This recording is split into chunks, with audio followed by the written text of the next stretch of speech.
વિદ્યાર્થી મિત્રો, આપણે ધોરણ 11 ની અંદર એમસીક્યુ ની અંદર આગળ વધીએ. તો એમસીક્યુ ની અંદર આગળ વધીએ તો આપણે આગળના ભાગના એમસીક્યુ પૂરા થઈ ગયા હતા.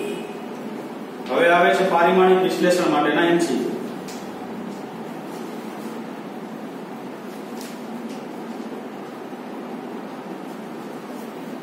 એમસીક્યુ નંબર ધારો કે 185 મો છે એમસીક્યુ, બરાબર.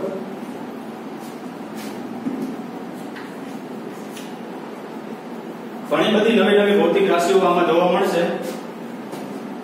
અત્યારે તો નવી ભૌતિક રાશિઓ જે છે તમારે યાદ રાખવાની રહેશે. આગળ ફિઝિક્સ ની અંદર એ બધી ભૌતિક રાશિઓ તમે ભણી જશો એટલે ઓટોમેટિક તમને આવડી જશે, બરાબર.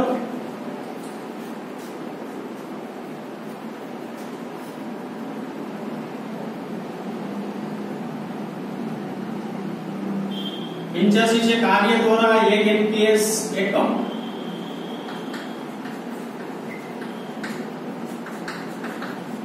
બરાબર. ખાલી જગ્યા કાર્ય દ્વારા સીજીએસ એકમ.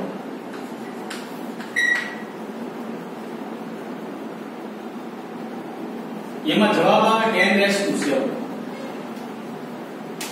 કાર્ય દ્વારા એટલે એક પ્રકારનો પાવર થાય. કાર્ય દ્વારા છે ને એ ખૂબ જ ગુજરાતી નામ છે એ કાર્ય દ્વારા, પણ એનો જે ખરેખર મીનિંગ શું થાય? પાવર એટલે એક પ્રકારની ઊર્જા. તો જૂલ થાય એમપીએસ અને આ થાય અર્ગ. કેટલું લખાય? 10⁻⁷. તો એક કાર્ય દ્વારા એમપીએસ ની અંદર 10 બરાબર 10⁻⁷ કાર્ય દ્વારા શું લખી શકાય? સીજીએસ એવું તમે લખી શકો, બરાબર. હવે 186 મો MCQ.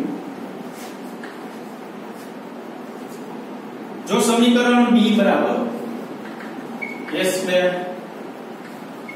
cos² 2π beta gamma by alpha, એમાં a આલ્ફા અને બીટા ના એકમો, એનો એકમ છે મીટર, આલ્ફા નો એકમ છે metre inverse, second inverse, beta નો એકમ છે મીટર સેકન્ડ ઇન્વર્સ અને સેકન્ડ ઇન્વર્સ. તો બી અને ગેમા ના એકમ શોધો. બી અને ગેમા ના એકમ મેળવો. હવે જોવો છે આ સમીકરણ જે છે ત્રિકોણમિતીય વિધેય છે એવું કહી શકાય. cos આવ્યું ને, બરાબર. તો તમે એવું લખો કે cos થીટા બરાબર એટલું લ્યો તો પરિમાણ રહિત થશે. હું આમ લખી શકું જો 2π બીટા ગેમા બરાબર તમારે જે મેળવવાનું હોય ને એ તમારે લઈ લેવાનું. તો આટલા બરાબર તમે શું લખી શકો? પરિમાણ રહિત. શું કામ? કારણ કે થીટા છે, થીટા બરાબર એટલું લખ્યું. પરિમાણ શું છે? રહિત. કોનો એકમ તમારે મેળવવાનો છે? ગેમા. ગેમાને કરતા કરો. ગેમા કરતા કરો તો આલ્ફા ના છેદમાં શું થાય? 2π બીટા આવું થાય. આલ્ફા ના છેદમાં 2π બીટા. પરંતુ આલ્ફા છેદમાં 2π બીટા તો લખ્યું, પણ વધે ખાલી આલ્ફા છેદમાં બીટા. શું કામ? તો કે 2π તો સંખ્યા છે. સંખ્યાનો જે છે એ ક્યારેય એકમ હોતો નથી, બરાબર. સંખ્યાનો એકમ ક્યારેય ન હોય. તો આલ્ફાની જગ્યાએ એકમ શું છે આપણી પાસે? Second inverse. બીટાની જગ્યાએ એકમ શું છે? મીટર સેકન્ડ રેઝ ટુ -1 અને -1, બરાબર.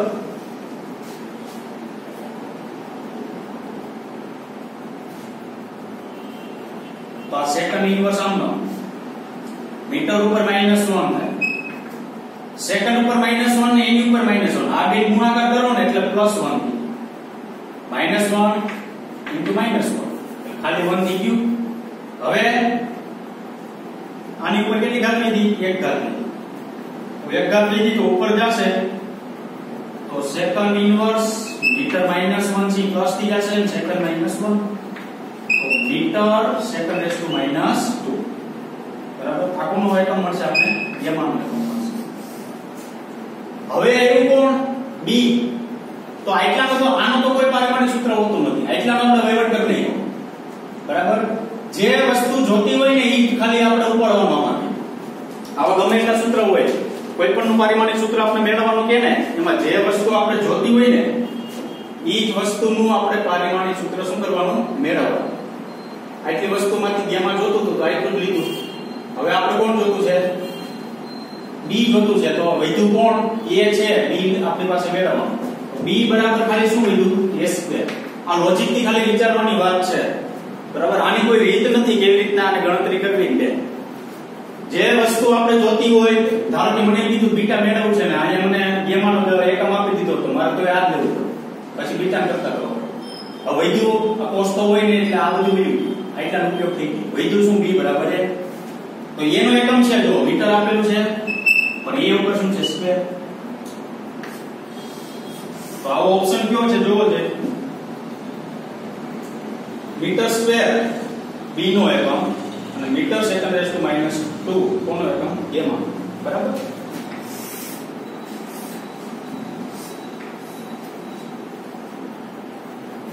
હવે છે 187. જો C અને R અનુક્રમે કેપેસિટન્સ અને અવરોધ હોય તો RC નું પારિમાણિક સૂત્ર શું? C આપણે કેપેસિટન્સ કીધું અને R શું કીધું? અવરોધ કીધું.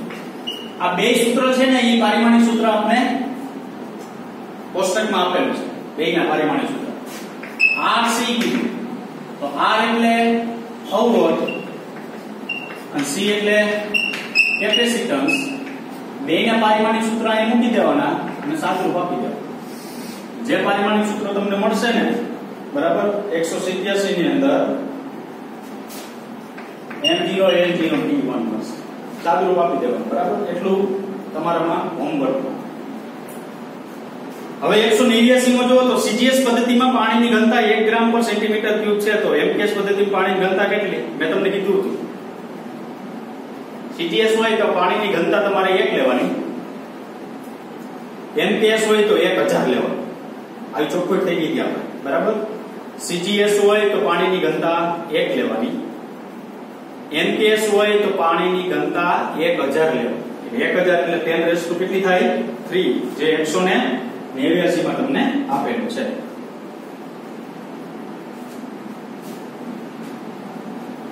એકસો 90 માં MCQ જો નીચે દર્શાવેલ ભૌતિક રાશિઓ તેના એકમોની જોડી પૈકી કઈ એક જોડ સાચી છે?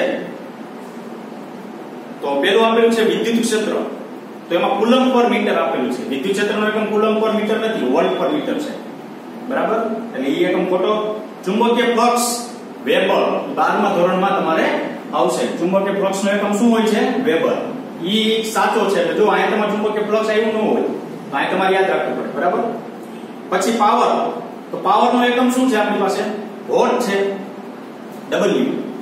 તો પાવરનો એકમ W છે પણ અહીંયા આપણે શું આપ્યું? ફેરાડે. તો ઈ ખોટું થાય. કેપેસિટન્સ, તો કેપેસિટન્સ નો એકમ ફેરાડે છે પણ અહીંયા આપ્યું છે હેનરી. હેનરી કોનો એકમ છે? તો ઈ તો આત્મપ્રેરકનો એકમ છે હેનરી. બરાબર. તો ત્રણ ખોટા થશે, AC અને D. B જવાબ આવશે ચુંબકીય ફ્લક્સ.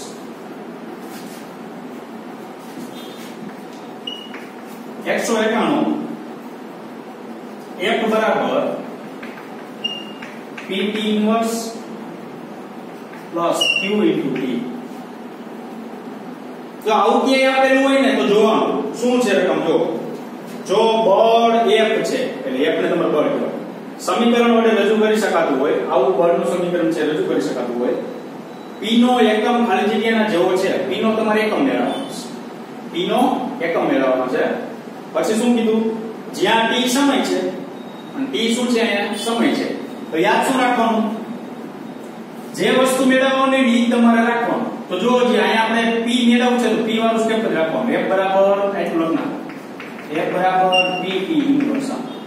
તમારે Q કીધું હોત ને તો F બરાબર ખાલી QP જ લખવાનું. PT નો T ઇન્વર્સ નહીં લખવાનું. બરાબર. હવે સરખામણી કરીએ તો P બરાબર PT ઇન્વર્સ. તો P બરાબર F ના છેદમાં T ઇન્વર્સ. તો F ઇન્ટુ આ શું લખાય? T ઉપર જાય પ્લસ. F એટલે ન્યૂટન, T એટલે શું લખાય? સેકન્ડ. ન્યૂટન એટલે શું લખાય? કિલોગ્રામ મીટર પર સેકન્ડ સ્ક્વેર. ઇન્ટુ આ શું લખાય? સેકન્ડ. એક એક સેકન્ડ કેન્સલ થઈ જાય. કિલોગ્રામ મીટર પર સેકન્ડ. કિલોગ્રામ મીટર પર સેકન્ડ એટલે કોણ? એટલે વેગમાં. એટલે જવાબ શું આવશે? આપણે 91 માં કેપિટલ D જવાબ આવશે. બરાબર. શું આવશે? વેગમાન આવશે. હવે ધારો કે તમને એવું કે હું આઈને આ જ વસ્તુ એ શું કરી દઉં, મને હું એવો પ્રશ્ન કરી નાખું, q નું પારિમાણિક સૂત્ર મેળવો. તમારે તો q f બરાબર ખાલી શું લખવાનું, q * t. q નું પારિમાણિક સૂત્ર f ના છેદમાં t. તો ન્યૂટન પર સેકન્ડ, તો અહીં ન્યૂટન સેકન્ડ ઇન્વર્સ, તો અહીં કિલોગ્રામ મીટર પર સેકન્ડ સ્ક્વેર બાય q આવું થઈ જાય. બરાબર. તો જે તમને સૂત્ર પૂછશે ને તેનો જ આપણે કરતા કરી નેટનું સ્ટેપ લેવાનું. સ્ટેપ ગમે એવું આપેલું એક સાથે કઈ લેવા દેવા નથી. બરાબર.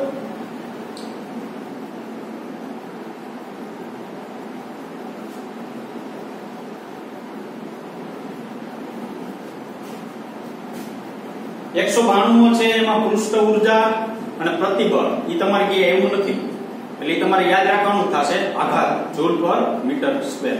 બરાબર. 193 છે. r અંતરે રહેલા બે m1 m2 દળ વચ્ચે ગુરુત્વાકર્ષણ બળ F બરાબર g m1 m2 r2. જ્યાં g ગુરુત્વાકર્ષી સાર્વત્રિક અચળાંક છે એમાં g નું પારિમાણિક સૂત્ર જણાવો. g નું પારિમાણિક સૂત્ર મેળવવાનું છે તો g ને કરવાનું કરતા તો fr2 m1 m2 પારિમાણિક સૂત્ર મેળવતા પહેલા આપણે શું મેળવવું પડે, એનો એકમ મેળવવો પડે. બરાબર. તો એકમ મેળવવા માટે શું કરશું, તો કે બળ છે એવું કીધું F ઈ ન્યૂટન, આ અંતર છે તો મીટર સ્ક્વેર, I કિલોગ્રામ તો કિલોગ્રામ નું શું થાય સ્ક્વેર. પારિમાણિક સૂત્ર મૂકો m1 L1 t - 1 newton IL2 m2. તો આધાર સમાન હોય તો અહીંયા છેદ છે અહીંયા ઉપર છે નીચે, m અહીંયા 1 - 2 -1 L1 છે L2 છે L3 અને t - 2. કેપિટલ G નું આ શું થઈ ગયું, પારિમાણિક સૂત્ર. ટૂંકમાં રકમની અંદર સૂત્ર આપેલું છે, સૂત્રનો ઉપયોગ કરીને જ આપણે પારિમાણિક સૂત્ર મેળવવાનું છે. છે આ ઓપ્શન કે -1 3 - 2 193 માં એ ઓપ્શન છે. બરાબર. 195 જોઈએ.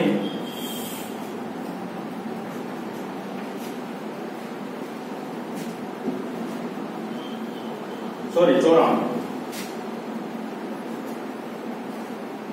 ક્વોન્ટમ શાસ્ત્ર મુજબ એક આવૃત્તિ ધરાવતા ફોટોનની ઊર્જા E બરાબર h * L. 12મા ધોરણમાં સૂત્ર આવશે, 11મા તમારા કેમિસ્ટ્રીમાં આવી જશે. બરાબર. ફોટોનની ઊર્જાનું સૂત્ર જે છે E બરાબર h * શું છે f છે. ફોટોનની ઊર્જા જ્યાં h એ પ્લાન્ક અચળાંક છે, h શું છે પ્લાન્ક અચળાંક, તો પ્લાન્ક અચળાંકનું પારિમાણિક સૂત્ર લખો. આ g ગુરુત્વાકર્ષણનો સાર્વત્રિક અચળાંક તો g ને કરતા કરી દીધું, તો આ h પ્લાન્ક અચળાંક છે તો h ને કરતા કરી દેવાનું. E ના છેદમાં શું લખાય f. E એટલે ઊર્જા કીધી તો પારિમાણિક સૂત્ર m1 L2 t - 2. f એટલે શું કીધું આપણે, આવૃત્તિ કીધી, તો આવૃત્તિનું પારિમાણિક સૂત્ર શું થાય t - 1. આવર્તકાળ એટલે t1, આવૃત્તિ એટલે t - 1.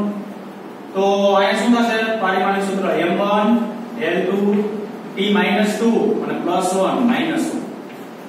આ h પ્લાન્ક અચળાંકનું પારિમાણિક સૂત્ર આવું થશે. આ ઓપ્શન છે 1 2 -1. બી ઓપ્શન છે 194 માં શું આવશે, બી ઓપ્શન એવું આવશે. બરાબર. 195 પ્રકાશ વર્ષનું પારિમાણિક સૂત્ર ખાલી જગ્યા છે. પ્રકાશ વર્ષ શું છે, સમય નથી. જો એમાં t1 એ આપેલું છે, મોટાભાગના વિદ્યાર્થીઓ એ મિસ્ટેક કરે છે કે પ્રકાશ વર્ષ એટલે વર્ષ એટલે કે સમય હોય, સમય એટલે શું હોય તો કે t1 હોય, એમ નહીં. પ્રકાશ વર્ષ છે ની લંબાઈનો એકમ છે.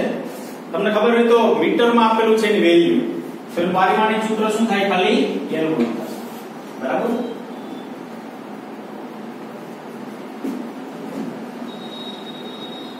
-197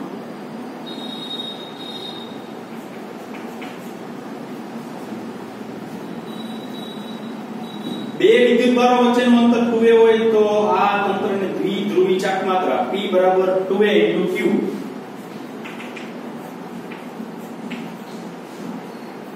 સૂત્રથી અપાય છે Q એ વિદ્યુતભારનું મૂલ્ય અને P એ પારિમાણિક સૂત્ર ખાલી જગ્યા થાય. 2 એ અંતર કીધું જો, એટલે એ અંતર થયું 2 તો આપણે કે ગણવાનું. q વિદ્યુતભાર કીધો અને p નું પારિમાણિક સૂત્ર મેળવવાનું. દ્વિધ્રુવી ચાક માત્રા ધોરણ 12 ની અંદર પહેલા ચેપ્ટર માં આવશે, 11 માં કે નહીં આવે ચાક માત્રા, બરાબર. તો p બરાબર 2a q, તો p બરાબર 2a એટલે અંતર છે એટલે હું ખાલી l1 લખી શકું. q એટલે a1 t1.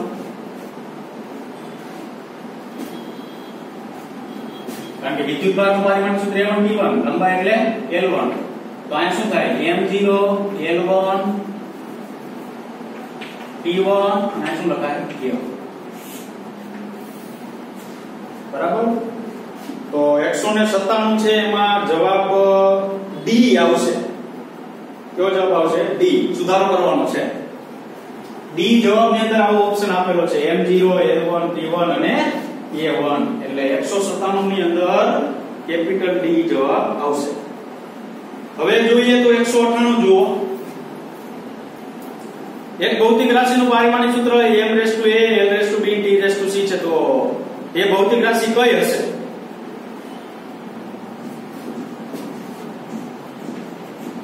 m⁴ l⁵b t⁵c.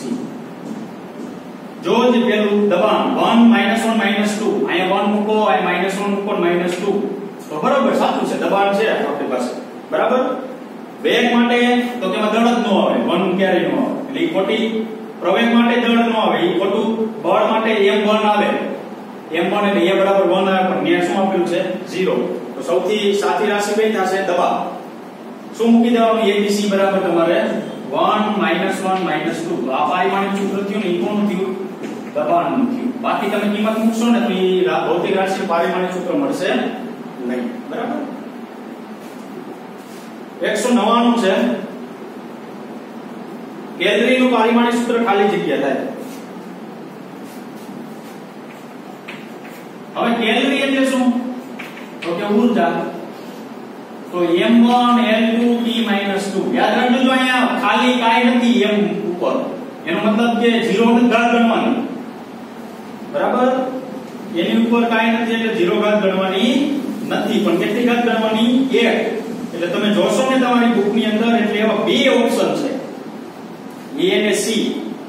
જો a ઓપ્શન ની અંદર m ઉપર એક કોઈ કઈ આપેલું નથી, એક ઘાત હોય l2 t-2, અને c ઉપર એક ઘાત આપેલી જ છે, તો એક તો હોય જ ઓલરેડી. એટલે એની અંદર બે જવાબ આવશે, 1 m1 l2 t-2, એટલે a ઓપ્શન આવશે અને c ઓપ્શન આવશે. અને જો એક જવાબ તમારે રાખવો હોય 199 માં a, તો c ઓપ્શન માં m ઉપર એક ઘાત છે ને, ત્યાં શું કરી દેવાનું? 0 કરી દેવાનું, બરાબર. તો 0 કરી દો તો એટલું થઈ જાય. 200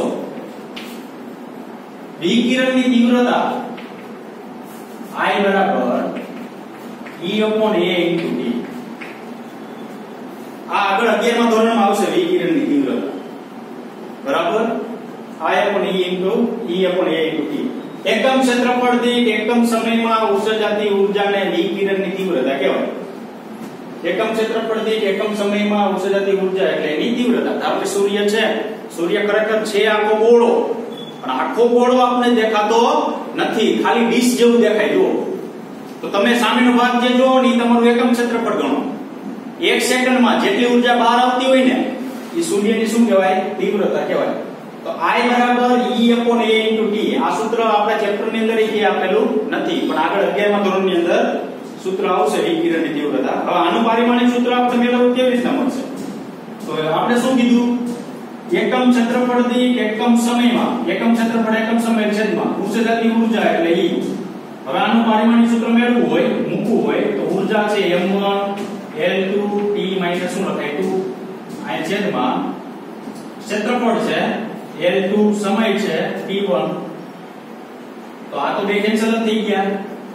તો m1 l0, આ 1 ઉપર જાય t-3. વિકિરણની તીવ્રતાનું પારિમાણિક સૂત્ર થશે, B ઓપ્શન આવશે એમાં, m1 l0 t-3, બરાબર. એના પછી છે 201. જો L અને R અનુક્રમે આત્મપ્રેરકત્વના અવરોધ વડે વડે દર્શાવવામાં આવે. આત્મ પ્રેરિતત્વ શું છે આપણને ખબર નથી, પણ એક જગ્યાએ આવું આવી દીધું એપ્સિલોન પર -L dA/dt. L આત્મ પ્રેરિતત્વ L ને કરતા કરું તો એપ્સિલોન dt/di આવું લખાય. એપ્સિલોન એટલે વોલ્ટ છે, આ સેકન્ડ છે ઓર એમ્પિયર. વોલ્ટ સેકન્ડ પર શું લખી શકાય? એમ્પિયર એવું લખી શકાય. બરાબર. તો આપણે અને અવરોધ બરાબર એમ્પિયર પર વોલ્ટ એવું લખી શકાય.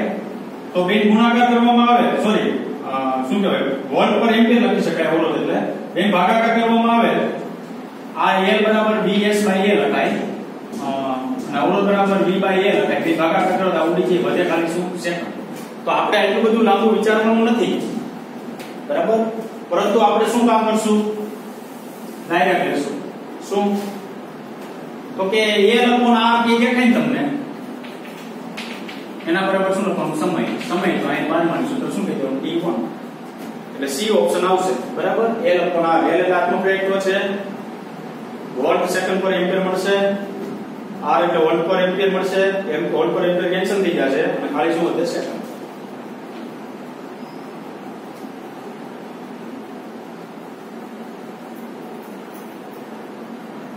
બસો 5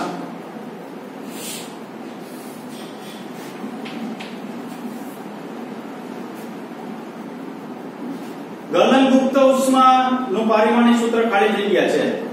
હવે ઈ નથી આવી, જો આપણે બરાબર ગલનગુપ્ત ઉષ્મા એવી નથી. ગલનગુપ્ત ઉષ્મા બરાબર ઊર્જાના છેદમાં લો એકમ દર દીઠ જે ઊર્જા મળે ને એને ગલનગુપ્ત ઊર્જા કહેવામાં આવે છે. આ સૂત્ર છે ગલનગુપ્ત ઊર્જા.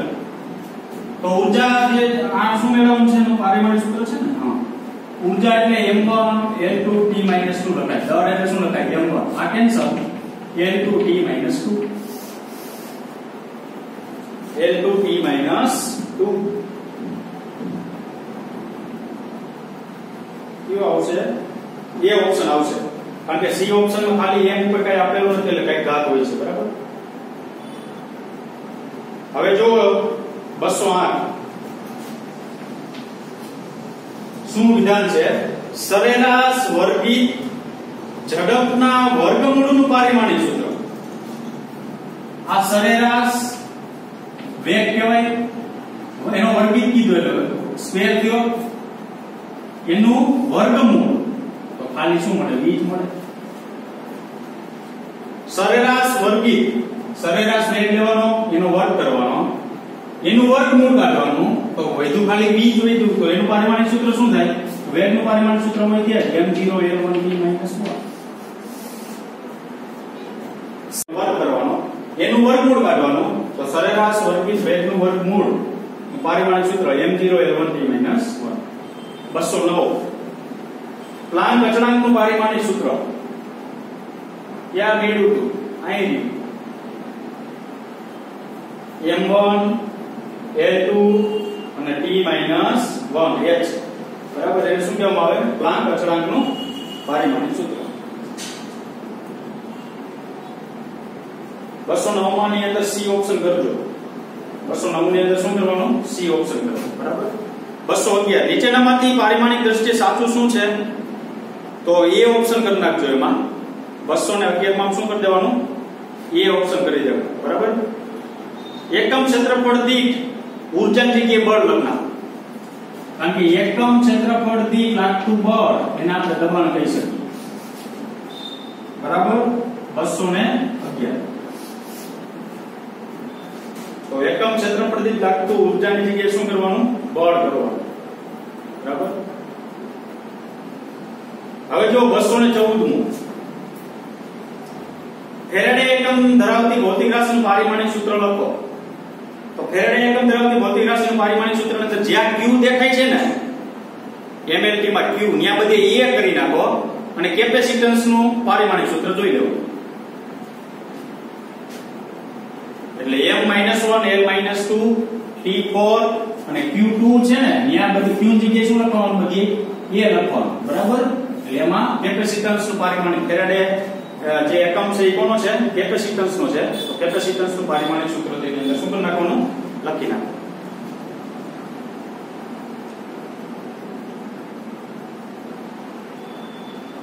215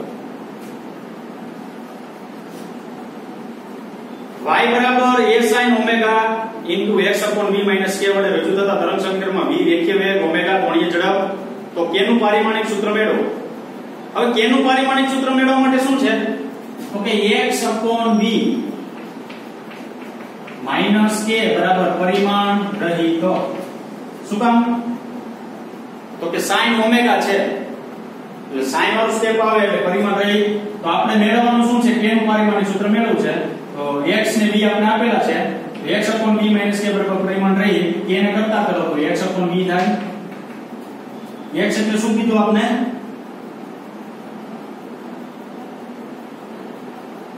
x એટલે અંતર થશે બરાબર એટલે L1 કીધું નથી આપણે આમાં v એટલે વેગ છે L1 t - 1 આ બે કેન્સલ થઈ જાય t - 1 ઉપર જાય એટલે t શું વધે 1 બરાબર. ટૂંકમાં જે આપણે મેળવવાનું એ આખું સૂત્ર લઈ લેવાનું આની જેમ મેં કીધું કે જે મેળવવું છે એ સૂત્ર આખું ઉપાડી લેવાનું બરાબર. 216 જો નીચે દર્શાવેલ કઈ ભૌતિક રાશિના પરિમાણ જુદા જુદા છે. કાર્ય ઊર્જા એ ઊર્જા થઈ એના હરખા. સમતલ કોણનું 0 0 વિકૃતિ આવશે આપણે 11 નંબર ઈ એકમ રહિત છે. સમતલ કોણ જે છે એનો એકમ રેડિયન છે પણ પારિમાણિક સૂત્ર m0 0 t0. વિકૃતિ એકમ રહિત છે એનું પારિમાણિક સૂત્ર m0 0 t0. સાપેક્ષ ઘનતા અને વક્રી ભવનાંક સાપેક્ષ ઘનતા નથી એવી વક્રી ભવનાંક નથી બરાબર. ટૂંકમાં વક્રી ભવનાંક ને સાપેક્ષ ઘનતા કીધી એટલે બે ઘનતાનો ગુણોત્તર તો એનું પરિમાણ હોય જ નહીં વક્રી ભવનાંકનું ન હોય તો એ બે સમાન થયા. પ્લાન્ક અચળાંક ને ઊર્જા તો પ્લાન્ક અચળાંક m1 l2 t - 1 છે ને ઊર્જા m1 l2 t - શું થાય 2 થાય. તો ઈ બે ભૌતિક રાશિ આપણે કેવી મળશે જુદી જુદી પ્રાપ્ત થશે બરાબર. તો વિદ્યાર્થી મિત્રો આપણે અહીંયા સુધી રાખીશું MCQ. હવે આના પછી MCQ બાકી છે આના પછીના લેક્ચરમાં આપણે લેશું. Thank you very much.